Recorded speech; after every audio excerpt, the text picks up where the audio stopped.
Hello, Leah here. You are officially starting, I think it's day 11 now, which is the third week SHSAT math maintenance. So hopefully you did the other 10 problems.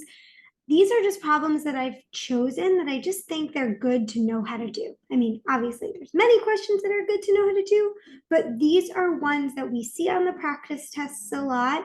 And I think they're very doable for the majority of students that are taking the test. So I want you to do them. I want you to obviously try your best. And I'm glad that you're here watching this video to see the solution. So I don't know what day it is exactly for you. This is being released on November 1st, which is about 2 weeks before the test in 2022. If you're watching this at another point in time, you do you, but there's a few weeks left. So with that time, it's all about just going through some practice tests, focusing on the questions that you feel confident with and you want to get right. So the questions that you really, really don't know, don't waste time trying to learn a lot of new material. Focus on the things that you can get right. All right, so with that being said, let's do this question. This question, one of my favorites. I love geometry, so that's probably why, but let's take a look. So we need to find the measure of angle ACD. So I don't know about you, but when I work on my geometry problems, I mark up my diagram if I see something that needs to be marked. And in this case, I'm going to mark up angle ACD. That's over here. Okay, this is the angle that I'm looking for. So I can find that if I know what the angle next to it is. Okay, I don't have that angle measure yet, but I can solve for it. So what do I need to know? I need to know that the interior angles of a triangle are 180 degrees. I know that there's already 90 degrees in this corner because of that symbol there, that square.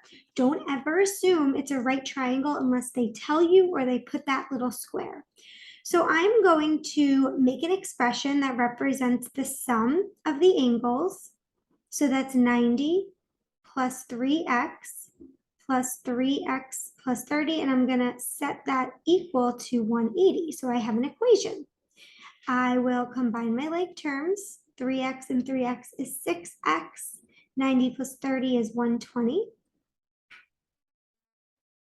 Subtract 120 on both sides. 6x equals 60. Divide by 6, x is equal to 10. Okay, so first mistake is just putting 10 down as your answer, right?